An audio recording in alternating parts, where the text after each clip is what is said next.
Sejam todos muito bem-vindos a mais um episódio do nosso canal, aqui nosso podcast, canal Projeto Plenitude, aqui com o Reinaldo Albuquerque, sempre trazendo muito conteúdo bom, muita informação transformadora para a nossa vida. E já começando aqui, né, Reinaldo, pedindo para você que está nos assistindo agora aí, não esquece dos 3 Cs.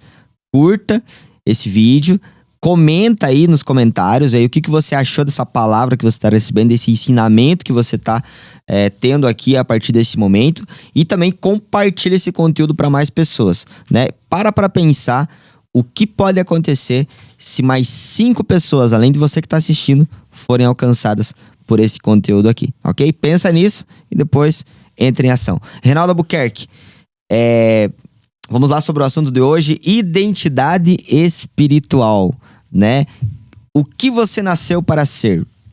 Traz aí para nós uma explicação sobre esse assunto aí, para a gente poder entrar ainda mais a fundo no nosso episódio de hoje. Bom dia, Natan. Bom dia aos queridos que nos acompanham. O assunto de hoje ele é profundo, extremamente importante, que eu vejo muito se falando que não tem como você ter resultado, ser uma pessoa de sucesso sem desequilibrar a tua vida em alguma área. E eu discordo. Porque isso de forma natural, no mundo em geral, para você ter resultado numa área, você precisa super focar naquela área e deixar muitas vezes outras áreas, né, de lado para você poder ter resultado em uma. E o pessoal fala muito, eu vejo muitos coaches falando a respeito disso, que você precisa, que não existe equilíbrio. Só que, no entanto, o equilíbrio ele está ligado à origem. Eu preciso, biblicamente, o equilíbrio ele é voltar à origem. Quando é que o mundo desequilibrou? Quando Adão caiu. Muito bom. Quando Adão perdeu a conexão espiritual. Então, quando a conexão espiritual é rompida, se perde o equilíbrio. Então, por que a Bíblia fala da paz que excede todo o entendimento? O equilíbrio não é uma vida perfeita, né? O equilíbrio, ele é você, mesmo tendo, às vezes, com uma dificuldade, com uma situação que você tem que resolver, você ter paz. Você ter não perder essa conexão espiritual. Então, no episódio de hoje, nós vamos falar justamente sobre isso, que o verdadeiro equilíbrio, ele começa com uma conexão espiritual consciente. Muito bom. Identidade espiritual, como nós podemos diferenciar? Começando já com essa pergunta, tá, Renato? Identidade espiritual, como que nós diferenciamos ela da identidade pessoal? Já ouviu aquela frase, tal pai, tal filho, né? Já, muito. Então, a identidade pessoal, ela diz respeito ao homem natural. Então, Jesus, quando ele veio como filho do homem, né? Filho nasceu do ventre de Maria. Então, tal pai, tal filho, José era o seu pai, né? Terreno que criou. Então, ele teve do seu pai uma profissão, era carpinteiro como seu pai, ele herdou isso. Eu vejo na história de Jesus ali, ele viveu. Por que não se fala muito da história de Jesus até os 30 anos? Porque ele viveu em família. Ele esteve em família, então ele teve uma vida, teve os seus irmãos, e eu percebo que ele viveu, quando você lê as cartas, por exemplo, de Tiago, de Judas, os irmãos de Jesus, o que eles escreveram, a profundidade daquilo que eles falam, é só quem realmente teve muita intimidade com Jesus. E eles realmente tiveram, porque conviveram com ele muito mais do que os discípulos que ficaram 3 anos caminhando com eles. Eles tiveram 30. Aí você vê Judas em uma carta só, uma epístola só, uma folha só. Você vai ver a profundidade do que ele escreveu ali, daquela carta. Então, de onde vem essa profundidade? Dessa convivência. Então, a identidade pessoal está diretamente ligada com a minha herança genética, com aquilo que eu herdei, com as minhas tradições, com aquilo que eu aprendi. E a identidade espiritual, ela está ligada com a minha origem. Eu entender quem eu nasci para ser. O meu propósito existencial. Essa é a diferença entre identidade pessoal e a identidade espiritual. Muito bom. E pensando sobre tudo isso, Reinaldo, qual que foi o papel do deserto na vida de Jesus? E como esse papel ele ajuda Jesus a chegar ao seu propósito, né? Michael Murdock, ele diz assim: uma vida sem lamentos é uma vida sem descobrimentos. Ou seja, São os desertos da vida que vão nos formando, né? Vão nos transformando, vão formando realmente a nossa verdadeira identidade. Se você perceber, Jesus ele só disse eu sou depois que ele passou do deserto. Bom. Antes do deserto, ele não disse em nenhum momento. A partir do momento que ele venceu o deserto, ele veio dizendo eu sou o pão da vida, eu sou quem eu sou, né? Ou seja, o Deus que lá no deserto, que lá atrás respondeu para Moisés, eu sou o que sou, agora o Filho, dizendo, eu sou quem eu sou. Muito bom. Então o deserto ele serve justamente para moldar a nossa identidade. E principalmente, Natan, quem realmente quer se tornar um filho de Deus tem que aprender a passar pelo deserto e vai passar pelo deserto na vida. Por mais que você pegue um filho e você ensine o teu filho desde de pequenininho até... e na realidade não é até os 18 anos, porque o teu filho quando chega nos 12 anos, a partir dali ele já não ouve mais o pai e a mãe. A partir dali ele já começa a ter a sua própria construção de pensamento. Então até os 12 é um momento que vai se formando a personalidade de uma criança. Então até ali você pode dar o teu melhor. Mas isso é garantia de que ele vai fazer tudo aquilo que você ensinou? Não.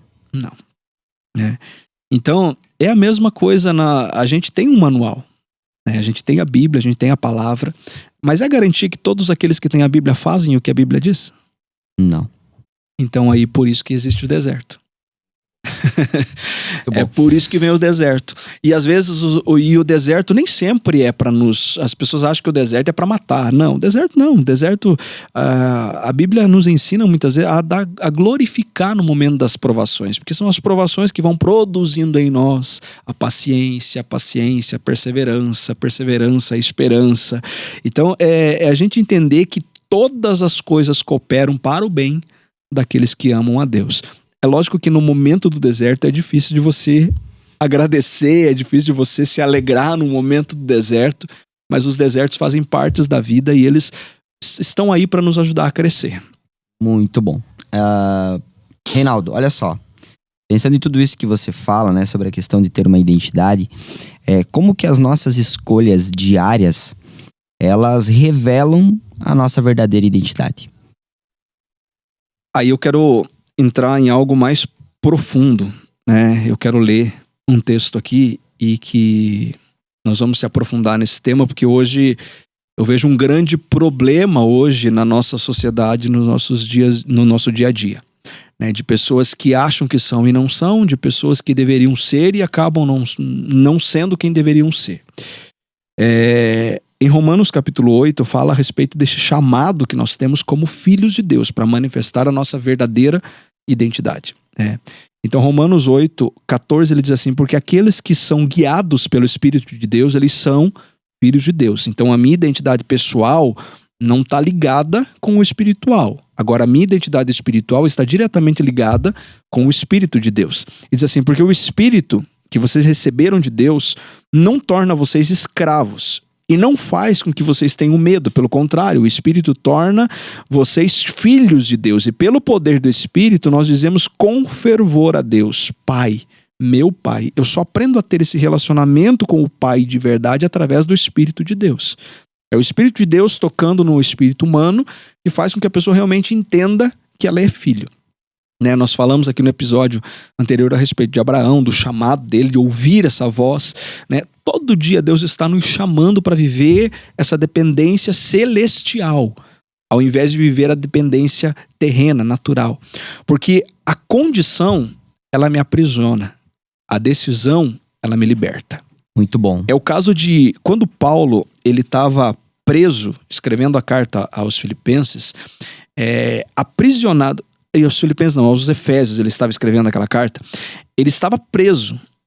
E ele começa a carta glorificando a Deus e dizendo assim, porque eu estou assentado com Cristo nas regiões celestiais. Naquele cárcere frio, gelado, com fome, não sei qual era a situação dele naquele momento, mas a condição dele estava aprisionando ele, mas ele não estava vivendo conforme aquela condição, ele estava vivendo conforme a decisão que ele havia tomado de ser um filho de Deus. Eu estou assentado com Cristo nas regiões celestiais. Muito bom. Então, e de onde vem isso? Essa certeza, de onde vem essa confiança? É o Espírito de Deus tocando. Então, eu não sou escravo da minha condição.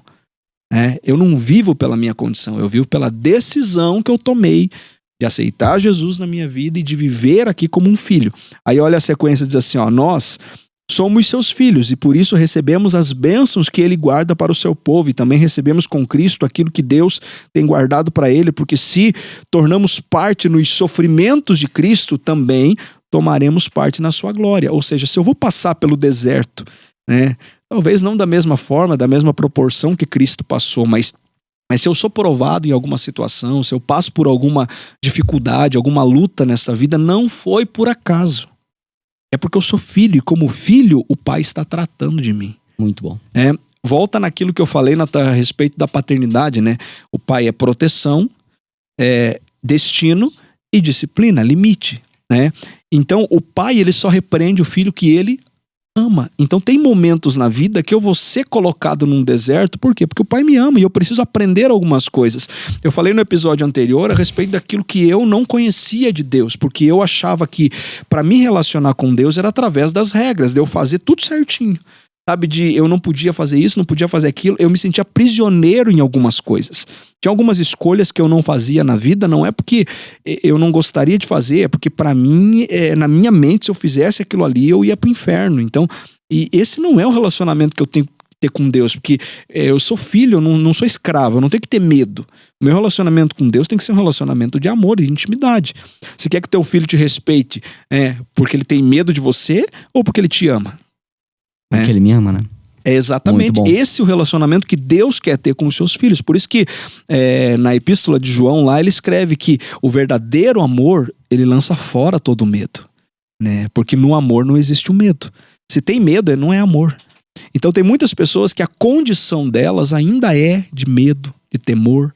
Às vezes estão presas nas suas frustrações emocionais, numa humilhação, numa traição, numa rejeição, num abandono, e não estão conseguindo desfrutar dessa intimidade com o Pai. E a única forma de eu desfrutar dessa intimidade é quando o Espírito de Deus toca no meu espírito e me dá essa certeza de que eu não sou escravo, de que eu sou filho. Aí eu entro na grande problemática desta geração, né? Que você, quem é cristão, que nos acompanha aqui, cresceu ouvindo na igreja a respeito da volta de Cristo, né? A respeito do fim dos tempos, e nós cremos nisso. Mas você acha que o mundo está esperando isso? Não. As pessoas que não conhecem, você acha que elas estão esperando isso? Negativo. Sabe o que elas estão esperando? O apóstolo Paulo escreveu aos Romanos. Eles estão esperando a manifestação dos filhos. Bom. Eles não estão esperando ao fim dos tempos, eles não estão esperando a volta de Jesus, eles estão esperando que os filhos de Deus se manifestem. Para quê? Para que eles conheçam o Pai. Muito bom. Porque foi isso que Jesus veio nos apresentar e é isso que nós precisamos fazer nesta geração, apresentar o Pai para esta geração. Mas com uma igreja que eu percebo hoje que a grande maioria está vivendo uma crise de identidade. Porque são filhos que estão vivendo como escravos e não como filhos. Quantos filhos, Natan, hoje de Deus, né, estão às vezes atrás de tantas coisas para ser curados, para ser libertos, faz curso aqui, faz curso lá e treinamento aqui, busca uma coisa aqui, busca lá, e parece que não consegue ter a paz que excede todo o entendimento, sabe? Não consegue encontrar esse equilíbrio, por quê? Porque não volta para a origem. Não adianta, particularmente, eu vivi algumas experiências, então eu posso falar por experiência própria. Passei por transtorno depressivo, transtorno de ansiedade, busquei conhecimento. Todo o conhecimento que eu tinha não foi suficiente para me tirar do buraco onde eu caí. Não tinha. A única coisa que me tirou dali foi voltar à origem. Muito bom. Reencontrar o equilíbrio, foi a presença. Esse é até um dos episódios finais que nós vamos falar aqui a respeito disso. Mas é essa presença, esse toque do Espírito. É o Espírito de Deus tocando no espírito humano, nos dando essa convicção de que eu não sou escravo, mas eu sou filho. Trazer todo também esses ensinamentos, porque de fato os problemas, né, Reinaldo, as situações difíceis, eles não podem ser simplesmente ignorados, mas eles também têm que ser, eu acredito que uma escola para tudo aquilo que nós vivemos, né? Então nós pegamos as situações difíceis, aprendemos com elas, para que elas nos tornem mais maduros, né? E entrando de fato dentro desse assunto de maturidade, Reinaldo, como que é importante a maturidade espiritual para a geração que nós estamos vivendo hoje, as lideranças que hoje estão surgindo, né? Para que eles possam, então, aí serem íntegros, eles serem uma liderança equilibrada. Ou seja, vamos lá, como que a maturidade espiritual ela é indispensável para uma liderança íntegra, certo? E equilibrada. Eu vou falar algo assim que, quando eu ministro nas igrejas, eu faço um teste, né, para ver o nível de conhecimento, às vezes, de alguns irmãos. Em alguns lugares que a gente já foi, ou em alguns lugares onde você percebe que tem ensino bíblico ali, as pessoas sabem a resposta rapidinho. Em outros não. Normalmente eu pergunto, irmão, todo ser humano é filho de Deus? O que você acha? Sim, aí a maioria, sim. Eu não, irmão. Nem todo mundo, né? A Bíblia diz que, em João 1,12, que todos aqueles que o receberam, né, foi-lhes dado o poder para se tornarem filhos de Deus. Né? Ou seja, quem aceitou Jesus recebeu o poder para se tornar filho de Deus.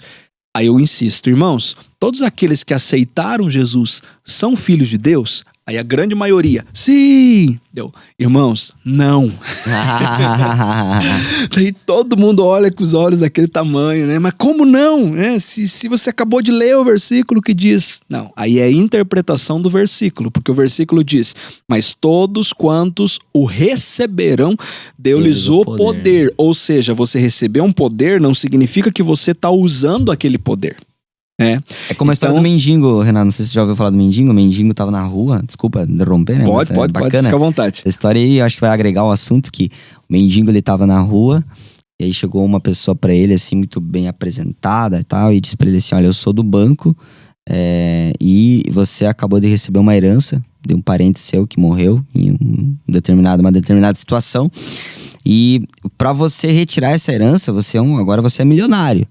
Mas pra você retirar essa herança, você vai ter que ir no banco e fazer uma conta, né? E o mendigo olhou pra ele e falou assim, não vou. Eu não vou me sujeitar aí no banco pra fazer uma conta e aí então retirar o dinheiro. O cara virou as costas e falou pra ele, tudo bem, né? E muitas vezes eu preguei esse domingo, nós somos mendigos, né? E nós continuamos ainda, né, achando que tá tudo certo, mas na verdade a gente precisa todos os dias ir ao banco, né, fazer a conta e sacar a nossa herança, né? Eu vou chegar bem nisso que você falou aí, mas só pra gente completar. Então, aí perguntando pra eles ali a questão de receber o poder para se tornar filho, mas não é filho ainda. Mas quando se torna filho? Aí você vai nos ensinamentos de Jesus, nas bem-aventuranças, lá no final, Jesus ele diz assim, que você tem que amar a ponto de você amar até o teu inimigo, orar por ele, para que vos torneis filhos de Deus. Muito bom. Ou seja, eu tenho um acesso, né? Quando eu aceito Jesus, a porta está aberta, eu posso me tornar filho. Quando eu aprendo a amar como Jesus amou, né? Quando eu amo conforme Deus ama. Né? Quando eu amo a Deus sobre todas as coisas, é o meu próximo como a mim mesmo. E de que forma eu amo? Perdoando, né? Até o meu inimigo. Assim eu verdadeiramente me torno filho de Deus. Então esse é um ponto, Natão, onde eu deixo de ser escravo. Porque eu não estou escravo de uma falta de perdão, de um rancor, de um ressentimento. Porque eu não sou vítima das situações. Eu sou filho. Se eu fui perdoado, eu também perdoo. Se eu fui amado, eu também amo. Muito bom. Só que, no entanto, as pessoas, aí entra a questão desse nível de conhecimento que as pessoas hoje estão carentes, elas não têm. Então, Gálatas capítulo 4, ele diz assim, que enquanto o herdeiro ainda é menino, em nada se difere do servo, do escravo. Porque ele não pode tomar posse daquilo que é dele. Vai ter que ter um tutor para assumir aquilo que é dele. É o caso do mendigo. Poxa, qual a dificuldade de se levantar e ir lá abrir uma conta? É a mesma coisa, porque os filhos de Deus hoje estão vivendo como escravos porque não cresceram, porque eles não têm maturidade para assumir a posição que é deles. Muitos hoje ainda oram pedindo por aquilo que é deles por direito.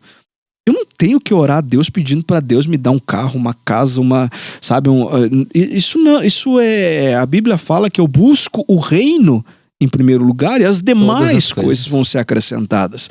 Lá em Deuteronômio 28 fala que se eu obedecer os mandamentos, se for fiel, as bênçãos virão atrás de mim. Ou seja, as coisas vão acontecer a partir do momento que eu entendo que eu preciso obedecer. Volto lá no episódio, se eu não me engano, uns 2 para trás, onde eu falei fazer o certo do jeito certo. Por que fazer o certo do jeito certo? Porque às vezes eu estou tentando fazer as coisas de um jeito, tenho uma boa intenção, mas na realidade eu não estou agindo como deveria. Eu tenho um exemplo bíblico para a gente poder concluir aqui, que é o exemplo de Davi, que para mim a Bíblia fala que ele foi um homem segundo o coração de Deus, um homem tremendo, usado por Deus em todos os sentidos. Só que, no entanto, Davi, se você for olhar a história familiar dele, ele fracassou. Então, com relação aos seus filhos, ele era um homem de boa intenção, porque o nome que ele deu para os seus filhos, Absalão, por exemplo, o pai da paz, e cada nome dos filhos que ele escolhia era um nome profético, era para abençoar os seus filhos. Adonias, aquele que pertence a Adonai. Então, Davi era um homem cheio de boas intenções. No entanto, em relação aos seus filhos, ele era ausente, porque ele tinha muitas responsabilidades.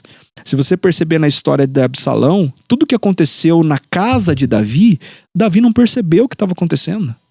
Ou não reagiu quando deveria reagir. Por exemplo, um dos filhos de Davi, ele se apaixonou pela filha e acabou cometendo um abuso dentro da casa dele.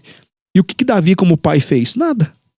Nossa. Absalão compra as dores da sua irmã. A filha de Davi foi rejeitada, humilhada publicamente, e o pai não teve atitude nenhuma. Davi, um baita rei, homem segundo o coração de Deus, mas nessa situação não tem. Como é que você vai defender ele numa situação como essa? Então, e ele realmente fraquejou, não teve atitude, e Absalão foi guardando isso. E na história de Absalão, todo mundo fala de Absalão ter se revoltado contra Davi. Mas quando você vai ver a história de Absalão, humanamente falando, ele teve todos os motivos para ter a atitude que teve. Porque o pai não fez o que deveria ter feito. Então, por que esses exemplos tem na Bíblia? Para a gente poder aprender que a gente tem que fazer o certo do jeito que é certo, não adianta. E outro exemplo de Davi, quando ele vai buscar a arca. Ele vai buscar a arca para trazer para Jerusalém, e ele chega lá, e a arca, quando saiu dos filisteus para ir para a casa de... Fugiu o nome agora, de Abinadab. Quando a arca vai para a casa de Abinadab, os filisteus colocam em carros de bois.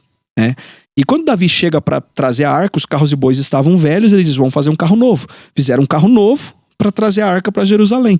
No entanto, todos os levitas da época, eles sabiam, levitas, sacerdotes, Davi, eles sabiam que a lei dizia que para conduzir a arca não era com carro de bois. Eram os sacerdotes que carregavam a arca. Os filisteus, tudo bem. O mundo, tudo bem fazer do jeito que está fazendo. Mas se eu sou filho de Deus, se eu sigo a palavra de Deus, tem um jeito certo para fazer as coisas. Então o que acontece? Vamos fazer do jeito que eles fizeram. Vamos fazer um carro novo. Tipo, dar uma repaginada nas coisas, Uma mascaradinha aqui. Vamos fazer dessa forma que dá certo? Não dá. Vai dar ruim. E deu ruim, que Uzá morreu no meio do caminho. Davi ali começou a aprender, a abrir os olhos, a entender. E você percebe nos Salmos, quando ele escreve os Salmos ali, o quanto ele se arrepende dos seus erros. Por isso que Davi ele é um homem segundo o coração de Deus, não é porque por ser perfeito, mas pelo seu quebrantamento, por ele reconhecer as suas fraquezas, reconhecer as suas falhas, que precisava de ajuda, que precisava crescer.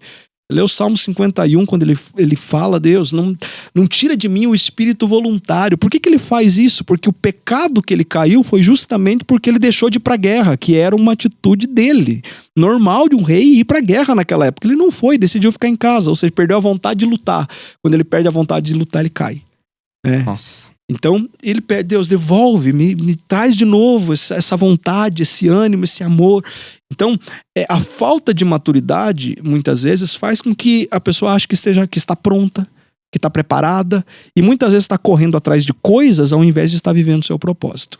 Muito bom. E esse é um grande problema de hoje em dia, que nós precisamos trabalhar com a nossa liderança, trabalhar na nossa vida todos os dias, para poder crescer, Natan. Eu acho que não existe limite pro nosso crescimento. Até Jó, que foi um exemplo de integridade que tem na pergunta aqui, Deus dava testemunho dele. Mas a pergunta que eu te faço, Jó estava pronto? se ele tivesse pronto, ele não tinha vivido tudo que ele viveu, né? Deus permitiu Jó viver tudo que ele viveu, por quê? Porque Jó não conhecia Deus do jeito que Deus queria ser conhecido por ele. Um homem íntegro, um homem que fazia tudo direitinho, um homem que fazia tudo certo, mas que Deus queria levar ele para um outro nível. Então tem momentos na vida que não adianta, Deus vai nos colocar num deserto porque ele está nos chamando para mais perto dele. Sabe, esse nível com Deus que eu falo é um nível, eu acredito que seja um nível de autoridade que Deus vai nos dando ao longo da caminhada.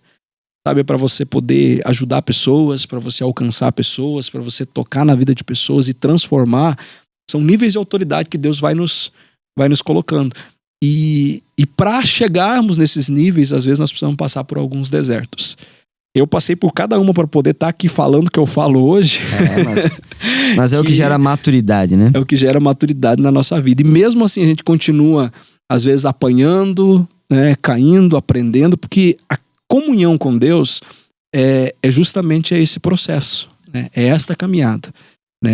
Você pode cair 10 vezes, contanto que você não se acostume com o chão. Muito bom, porque senão se torna parte dele, né? Exatamente. Muito bom. Pra você que tá assistindo esse podcast hoje, mais esse episódio interessantíssimo aqui, eu quero perguntar pra você, quem você é hoje e quem você quer se tornar amanhã, né? Quais foram aí os insights, quais foram as sacadas, né? Ou as instruções principais que você aprendeu com todo esse conteúdo e que você pode estar aplicando na sua vida. Acho que fica uma pergunta aqui para todos, né? Exatamente. Pode falar. Não, é isso aí. Quem eu realmente sou, e a partir dos próximos episódios agora, nós já mudamos o tema, né? Falamos da primeira coluna nesses 4 episódios. Nos próximos 4 nós vamos falar sobre crenças. E aí nós vamos ver quantas crenças limitantes nós temos, principalmente dentro das igrejas. Muito bom. Quantas crenças limitantes nós trazemos da nossa casa, da nossa família, da nossa criação. Os próximos episódios aí vão ser tremendos também. Muito bom. Então fica o convite para você aí. Não esquece, mais uma vez, curta esse vídeo, comenta, deixe teus comentários ali. Também compartilha para que mais pessoas possam ser alcançadas. Você que faz parte de algum grupo de liderança, ou talvez você está em algum grupo aí comum, onde tem diversas pessoas que também precisam ouvir. Não esquece, copia o link, compartilha esse conteúdo, que eu tenho certeza que mais vidas serão alcançadas, transformadas através desse conhecimento, desse conteúdo aqui. Então, um abraço para você que nos assistiu até agora e até o próximo episódio. É isso aí. Antes de eu dar um abraço aqui, você que é líder, você que é pastor e que está gostando do conteúdo e quer contar com o nosso trabalho, né? No link aqui tem o meu site, tem os contatos ali, entra em contato conosco.